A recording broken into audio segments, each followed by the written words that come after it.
Welcome. We are tackling an exceptionally difficult and somber subject today. We're going to be analyzing the documents and historical records surrounding the 2012 tragedy involving former Kansas City Chiefs linebacker Jovan Belcher. It's a difficult task for sure, and it requires us to look at a factual timeline, some crucial medical context, and, the profound legal implications that followed an event that just irrevocably changed two lives. Our focus here is really to use the source material we've been provided. That's biographical data, statistical records, event documentation, and the postmortem analysis to piece together a precise and a structured understanding of Belcher's entire trajectory. Right. We aren't just summarizing a news report. What we're attempting to do is establish the full context. From the very beginning. Exactly. From his roots and his dedicated college career all the way to the events of December 1st, 2012. That day culminated in the murder of Cassandra Perkins and Belcher's subsequent suicide. And then later, the scientific findings about his neurological health. So our mission is to provide you, the listener, with a thorough synthesis of these facts. We'll start by charting Belcher's career path, his personal life, looking at the profile of a young man who seemed, well, marked for success. And then we have to meticulously outline the tragic and devastating sequence of events that involved the victim, Cassandra Perkins. And finally, we will spend significant time on the long-term context, the critical post-mortem diagnosis of chronic traumatic encephalopathy, or CTE, and the high-stakes wrongful death lawsuit that came after. It is genuinely jarring to trace the path of such a disciplined young man. And see the documented evidence of his downfall. So let's look at the documents that map out this extraordinary contradiction. To understand the complexity of the final tragedy, we really have to start at the beginning. We have to chart the background of Jovan Henry Allen Belcher, born July 24, 1987. He grew up on Long Island in New York and attended West Babylon High School. And the records here they're very clear. This wasn't just a successful athlete. This was a high achiever in multiple fields. The documents consistently describe a standout, a multi-sport star. Yes. In football, he played for West Babylon under coach Albert Rotacco. That was between 2001 and 2004. What's really striking is his versatility, his physical intelligence. He didn't just stay in one role. No, not at all. He was deployed as a linebacker, an offensive tackle, a nose guard, and even a fullback. That's the kind of athlete who understands the game from every single angle. And he led the team to 2 Long Island Football Championships playoff appearances. Then, in his senior year, 2004, they achieved the program's first ever undefeated regular season. Though they did end up losing in the county championship. Right. But the school later retired his number 52 jersey. Which really signals the enduring impact he had on that local community. That jersey retirement is such a powerful symbol of his legacy there. But, as you mentioned, football was really only part of the story. He was also a 3-time All-American wrestler. Which points to just immense physical discipline and a really exceptional competitive drive. It's a completely different type of focus. A different kind of conditioning than football, yeah. Yeah. It suggests a really deep-seated drive. This success earned him high recognition, including second-team All-Long Island and a spot on Newsday's list of the best players of the decade for the 2000s. So it paints this picture of a highly disciplined, successful, and respected community figure. Yet, despite all of that, our sources indicate he wasn't heavily recruited by major Division I football programs.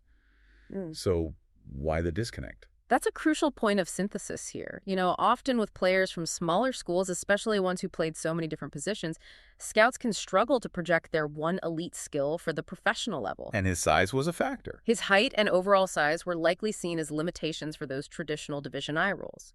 So he took his talents to the University of Maine, a Division I FCS school, to play for the Black Bears. A choice that really highlights his commitment to developing his abilities, regardless of the platform. It does. So he arrives in Maine and initially starts as an outside linebacker. Yes. And he put up solid tackle numbers right away, 58 as a freshman, 52 as a sophomore. But the narrative, it really changes dramatically when he shifts position as a junior. This ability to adapt, to change roles mid-career, that's another sign of his high motivation. Absolutely. He transitioned to defensive end. And that position change seemed to just unlock a whole new level of statistical dominance. It made him not just a regional star, but a national standout at the FCS level. It was a total game changer. As a junior, he was recognized as a second-team All-American. He absolutely dominated the Colonial Athletic Association, the CAA. He led the league in sacks with 10. 10 sacks and 17 tackles for a loss. And to put that into a national context for you, 10 sacks ranked 7th highest in the entire nation that year. That kind of performance demands attention. It really does, regardless of the school size. And he didn't slow down. He carried that momentum right into his senior year in 2008 as a team co-captain. His senior season just cemented his reputation. He repeated his dominance in tackles for losses, totaling 17.5 and added 7.5 sacks. Earning him the CAA's Defensive Player of the Year award. And critically, he became only the 4th multiple-time All-American in Black Bears history. He secured first-team honors from both the American Football Coaches Association and the Walter Camp Foundation. So this is the profile of an elite, dedicated college athlete. It is. There is another detail from this early life section, though, that stands in just extremely sharp contrast to the future violence. Our sources highlight his academic path. He graduated from Maine with a degree in child development and family relations. That, coupled with quotes from his high school coach about him being a strong student who sat right up front, it just paints an incredible picture of discipline. That academic commitment is profoundly important context, and we really have to pause on it. It's not just that he was a student. No. He focused on child development and family relations. This suggests a capacity for nurturing, for structure, for social understanding, the very opposite of the actions that ended his life. He even won an Academic Momentum Award. He did, from the National Consortium for Academics and Sports Scholar Baller program. And that award is significant because it's not just for grades. It formally recognized his ability to maintain serious, dedicated academic achievement alongside the grueling demands of an elite collegiate athletic schedule. It signals a young man who was organized, focused, and respected structure. The sources draw a portrait of high moral fiber, of deep discipline, that makes the eventual breakdown of his psychological state all the more difficult to reconcile. How does that identity collapse? We have to keep that question central as we move forward. So with that stellar college background established, let's move to the leap into the NFL. Despite his dominance at the FCS level, that jump is enormous. How did scouts view Belcher leading up to the 2009 draft? He was recognized as one of the best small school prospects available, but there were major questions About his position fit. and his size at the professional level. His measurement at Maine Pro Day was 6'1" and 38 inches and 243 pounds. Most projections, including one from Sports Illustrated, had him as a mid to late round pick. Maybe a 6th rounder, yeah. Expecting him to transition back to an outside linebacker role where speed is prioritized over bulk. But the draft passed, and he went undrafted. He did. For a player who had achieved so much, that must have been a crushing blow. It often signals the end of a professional dream. It really speaks volumes about his determination that it wasn't the end. He was signed immediately afterward as a free agent. By the Kansas City Chiefs in 2009. Right. And the challenge was that the Chiefs slotted him into the inside linebacker position. That required him to play closer to the trenches. And our sources note he was considered small for this role, listed at 228 pounds. Which is significantly lighter than many interior defenders he would face every week. So let's discuss the physical implications of that positional mismatch. We're looking for the connection between the facts. Why is being an undersized inside linebacker so crucial for the later CTE diagnosis? That's where the technical part of this analysis comes in. An inside linebacker is at the heart of every single play. If you're undersized, at 228 pounds, you are inherently absorbing a massive number of impacts, play after play. Especially on running downs. Especially, unlike larger linemen, a smaller player in that position is more susceptible to high-speed, direct impact collisions. You're talking about hitting linemen, running backs, fullbacks, who often outweigh them by 50 to 100 pounds. And this isn't just about concussions. Not at all. It means hundreds, maybe thousands of subconcussive impacts.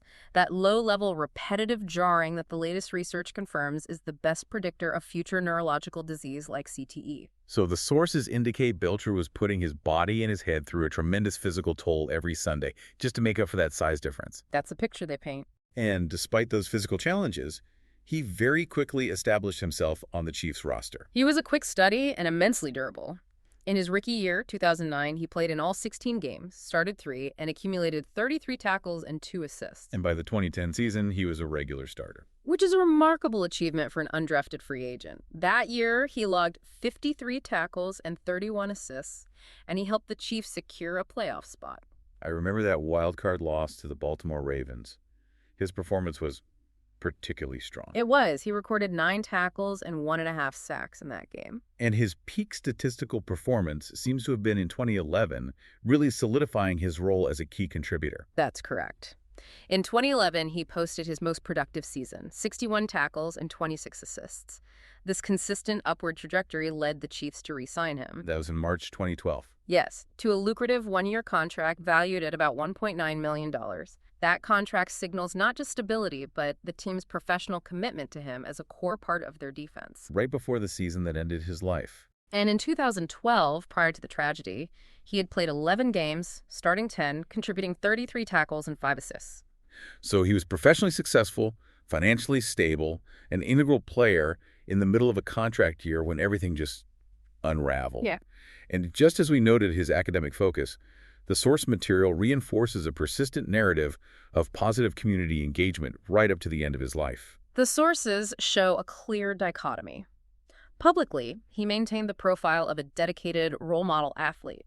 In 2011, he was heavily involved in Kansas City community outreach, Visiting a military base, local schools. promoting NFL programs aimed at children.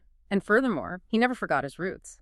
He returned to West Babylon annually to deliver motivational speeches to students. This community commitment, alongside that documented focus on child development, it just contrasts so profoundly with the violence and chaos documented on the night of November 30th, 2012. It suggests a collapse of identity and control that occurred rapidly and possibly internally before it ever became visible to the outside world. We now shift our focus to the events that led to the devastating end of 2 young lives.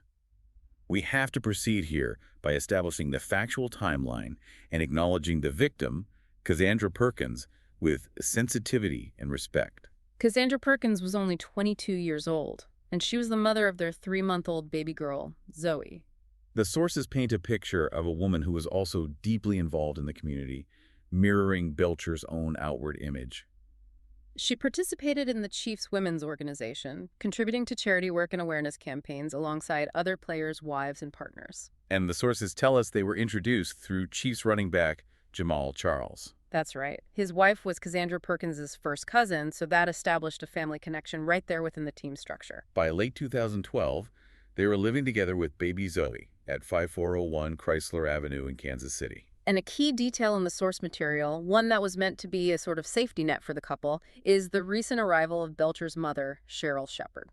She had moved from New York to assist with childcare. Specifically with childcare for Zoe. And this detail just underscores that external support was in place, yet it failed to prevent the tragedy. Let's detail the precise timeline of the final hours, starting the night of Friday, November 30, 2012. Friends noted that the couple argued frequently, which suggests a long-standing relational tension. The argument that night began after Perkins returned home at approximately 1 a.m. She had been at a Trey Songz concert downtown. At the Midland Theater, yes. Following this dispute, Perkins left their residence and went to the Power and Light District, which is a popular downtown entertainment area. And Belcher followed her to the district, but the sources indicate he wasn't initially seeking reconciliation with her. That is correct. The documents state that Belcher was in the district with a different woman. After she left, or he lost her in the crowds, Belcher drove to her apartment building on Armour Boulevard. This is where the police intervention occurred, around 2:50 a.m. Yes, police were dispatched after a 911 call about a suspicious person in a parked car. So a police interaction happened just hours before the murder. What was documented during that exchange?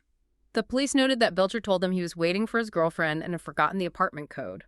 The officers saw the temporary tags on his Bentley, but crucially, they documented no visible signs of intoxication or distress. And the source material is very specific about this. It is. It says he didn't smell of alcohol, and his speech was not slurred. The police, seeing no criminal or immediate danger, just urged him to go inside. They were essentially giving him a break. Neighbors eventually buzzed him into the building. And he stayed there for the remainder of the night. This detail, the lack of visible impairment, is so vital, especially when you contrast it with the later forensic evidence. Right. He returned home just before dawn, and that set the stage for the murder. He arrived back at the Chrysler Avenue home between 6:30 a.m. and 7 a.m. The sources detail that a second, immediate argument ensued. And in the midst of this discussion, Belcher drew a handgun and fatally shot Cassandra Perkins. This horrific act took place in front of his mother, Cheryl Shepard. and it was Shepard who then made the desperate 911 call around 7:50 a.m. Yes. The police arrived at 7:50 a.m., responding to her call, during which the sound of baby Zoe crying was heard in the background. The documents. They paint a grim, undeniable picture of the brutality. Cassandra Perkins, at just 22 years old, was shot a total of 9 times. 9 times. Her wounds were distributed across her body, including the neck, chest, abdomen, hip, back, leg, and hand. This level of violence, inflicted on the mother of his child in front of his own mother, it represents the absolute final, tragic collapse of the disciplined life he had built.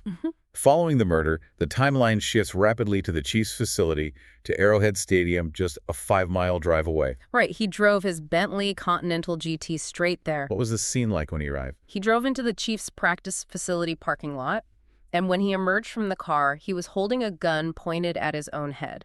The first person he encountered was the Chiefs' general manager, Scott Pioli. Yes, and the sources emphasized the surreal, immediate confession that Belcher made to Pioli.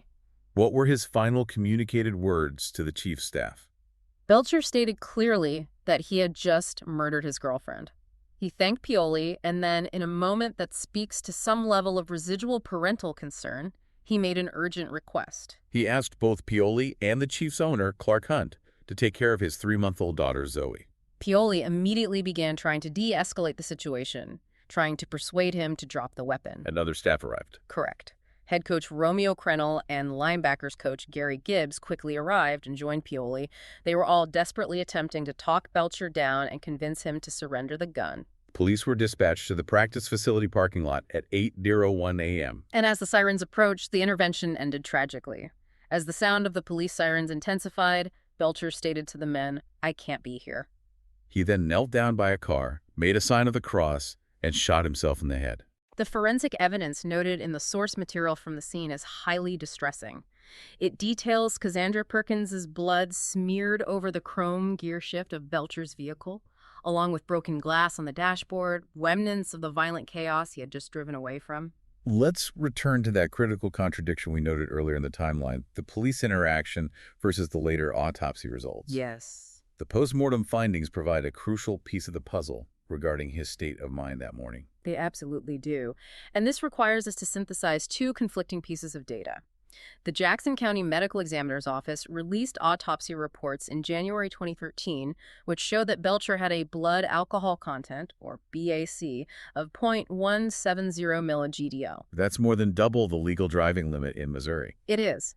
And this finding stands in direct, stark contrast to the earlier police report from the apartment complex, which noted no smell of alcohol and no slurring of words. So we have a man who was profoundly intoxicated by legal measure, yet able to convincingly mask those signs during a police interaction. What does this contradiction tell us? It suggests 2 possible and potentially compounding factors. First, some individuals can metabolize or mask alcohol intoxication better than others. Sure.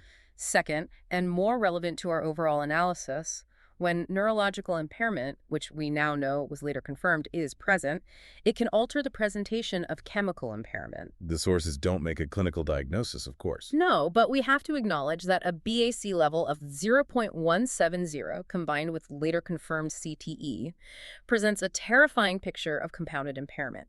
It's possible the underlying neurological damage contributed to an unstable emotional state, while the alcohol compounded the breakdown of executive function, of control, and of judgment. The sources also note forensic details regarding the weaponry. Yes, this is an important distinction. Belcher used 2 separate, legally owned handguns, that day 1 weapon to kill Cassandra Perkins, and a different one for his suicide. The sources confirm he owned multiple firearms, which he would use for target practice, and that all were legally registered. And this detail became central to the immediate public reaction. Which brings us to the immediate response from the Chiefs organization and the subsequent public debate. The Chiefs proceeded with their scheduled game against the Carolina Panthers the very next day. That decision was made after considerable consultation between the NFL, Coach Crennel, and the team captains. While the game proceeded, the atmosphere was, well, it was certainly charged. The sources note that a moment of silence was observed. Yes, dedicated specifically to victims of domestic violence and their families, rather than mentioning the Belcher incident directly. The Chiefs went on to win that game 27-21, providing a surreal, temporary distraction for the players. Funerals and memorials followed for both individuals, underscoring the finality of the tragedy for their families. Services for Belcher were held in both Kansas City and New York. With the Chiefs' practice schedule adjusted to allow attendance at the Kansas City service, Chiefs general manager Pioli and one of Belcher's uncles spoke at that closed ceremony. And for Cassandra Perkins, her family laid her to rest with services in Blue Ridge, Texas and Austin, Texas. And it is noteworthy that Chiefs owner Clark Hunt made a point of attending Perkins' service, signaling institutional respect for the victim. In the immediate aftermath, the public discourse, as captured in the source material, often moved quickly away from the football context to address the factor of gun violence, exemplified by Bob Costas's commentary. This commentary created a significant public debate because it framed the tragedy in purely political terms, separate from the CTE context that was yet to come. He quoted columnist Jason Whitlock during Sunday Night Football. He did, stating, "If Jovan Belcher didn't possess a gun, he and Cassandra Perkins would both be alive today."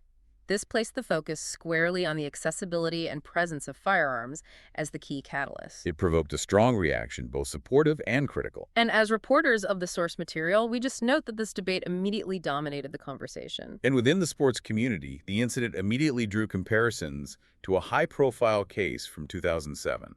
It did. The sources explicitly linked the Belcher tragedy to the murder-suicide involving professional wrestler Chris Benoit, who murdered his wife and son before killing himself. And this comparison was highly relevant. Because, even before Belcher's diagnosis, Benoit had also been posthumously diagnosed with severe CTE. This linkage immediately established a thematic precedent in the public mind that connected severe, unexpected violence with the possibility of underlying neurological damage caused by contact sports. And that's the intellectual thread that guides us into the final section. This brings us to the most critical long-term context derived from the sources.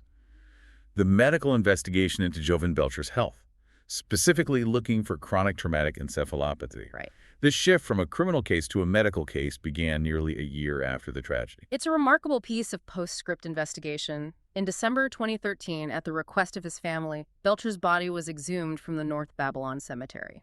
And the specific sole purpose of this was to conduct highly specialized tests for CTE. Exactly. And for the listener who might be unfamiliar with the medical specifics, CTE is a progressive degenerative brain disease Caused by repetitive, mild, traumatic brain injury. Particularly the cumulative subconcussive hits we discussed earlier that an undersized inside linebacker would absorb frequently.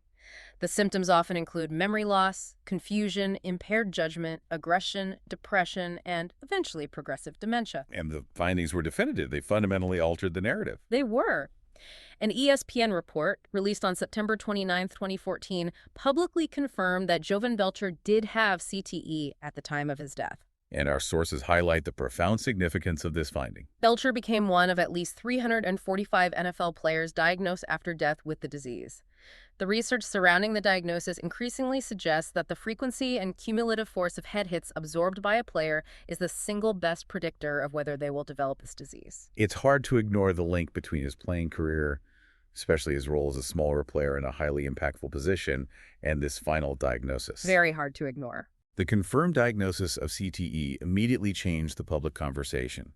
It shifted the focus from merely discussing a horrific criminal act to considering the underlying pathological factors that might have contributed to his loss of control, his judgment, his emotional stability. And this shift led directly to the central legal action. Precisely. On December 31st, 2013, Belcher's mother, Cheryl Shepard, filed a significant wrongful death lawsuit against the Kansas City Chiefs in Missouri State Court, alleging institutional negligence and accountability. Let's really delve into the core allegations of this lawsuit, as they represent the legal interpretation of the tragedy presented in the source material. What was the central premise of the claim? The suit alleged that the Chiefs, as Belcher's employer, had a duty of care, and that they had failed in that duty by knowingly exacerbating his condition. The claim centered on the idea that the team was aware of decedent's symptoms and signs of cognitive and neuropsychiatric impairment in the months leading up to his death. So the lawsuit argued that the organization had a detailed view of his physical performance, but willfully ignored the evidence of his mental and neurological breakdown. That's it. It drew a sharp, clear distinction between the meticulous monitoring of physical health and the alleged disregard for neurological health. That contrast is the heart of the legal argument. It is the central conflict. The lawsuit detailed how the Chiefs micromanaged virtually every aspect of Belcher's physical performance. It stated they were analyzing his diet, speed, strength, and body mass index with extraordinary precision. To ensure he was physically optimal for the field. Yes. However, the suit alleged that when it came to his mental and neurological capacities, the team disregarded evidence of impairments and fostered an environment where decedent was required to play through his injuries and become exposed to further neurological harm. Can we elaborate on what those alleged impairments might have looked like based on the documents? Well, the sources detailing the lawsuit don't provide a comprehensive clinical history. But the core allegation is that the organization should have recognized patterns consistent with progressive neurological damage. Symptoms associated with CTE, like mood swings, impulse control issues. Impaired judgment, yes. Those are the very types of neuropsychiatric impairment the suit claimed the team should have been monitoring and responding to. By allegedly forcing him to continue playing despite these signs, the lawsuit effectively placed the blame for the severity of his condition and its tragic outcome directly on the team's management practices and priorities. And if we connect this all back to the broader context of sports and brain injury, the comparison to Chris Benoit, mentioned earlier, becomes incredibly relevant once the CTE diagnosis is confirmed. It really ties the two events together thematically. Both incidents involved a shocking murder-suicide perpetrated by a professional athlete. In both cases, post-mortem examination revealed severe neurological damage, CTE linked directly to the cumulative trauma of their respective sports. The source material doesn't offer a clinical connection between CTE and the specific manifestation of violence. No, it doesn't. But the fact that these two high-profile tragedies share the same underlying medical diagnosis highlights them as pivotal moments in the sports world's evolving understanding of brain injury and its potential catastrophic behavioral consequences. They serve as grim mile markers in the ongoing quest for institutional accountability. It also gives added weight to the contradiction inherent in Belcher's life. It does. The sources depict a highly structured, educated, family-focused man, a portrait destroyed by alcohol impairment, and the later confirmed neurological degeneration. The medical and legal findings force the conversation beyond simple condemnation of a criminal act and into the complex intersection of brain science, sport, and organizational responsibility. That is the ultimate conclusion drawn from synthesizing this source material. The lawsuit represents the legal attempt to quantify the team's alleged responsibility for the deterioration of a player who, due to the nature of his employment, was routinely exposed to the very trauma that led to his debilitating condition. The question the lawsuit asks is fundamental. If you manage a player's body so completely, how can you disregard the signs of damage to his most critical organ? We've now completed this careful analysis of the historical documents surrounding Jovan Belcher and Cassandra Perkins. We charted Belcher's dedicated path from a celebrated high school and college athlete to an established starting inside linebacker in the NFL. Noting the professional success and academic discipline that defined his early life, we then meticulously detailed the tragic, violent climax of his life, culminating in the murder of Cassandra Perkins and his subsequent suicide. And finally, we reviewed the crucial post-mortem medical finding of chronic traumatic encephalopathy and the intense legal ramifications triggered by the wrongful death lawsuit. The documents synthesized today establish a devastating timeline that intertwines personal tragedy, professional stability, and devastating medical pathology. The diagnosis of CTE provides a crucial, non-negotiable context that fundamentally changes how we must view the events of December 2012. It highlights the inherent risks of contact sports and the need for greater institutional oversight. And the wrongful death lawsuit filed by Belcher's mother against the Chiefs encapsulates the core legal and ethical conflict presented to these sources. The alleged focus on physical metrics like diet and speed versus the documented neglect of monitoring and responding to signs of cognitive and neuropsychiatric impairment potentially caused by the job itself. This complex situation raises an important final question for you, the listener, that builds upon this source material. As professional sports leagues generate billions and the knowledge of CTE risk increases exponentially, how do we legally and ethically define the scope of responsibility organizations bear for actively monitoring and intervening in the mental and neurological health of players? Especially when that cognitive impairment is directly linked to the inherent accepted risks of the game. It is a question that continues to reshape professional sports from the courtroom to the training room. Thank you for engaging with this difficult but essential material. Thanks for listening.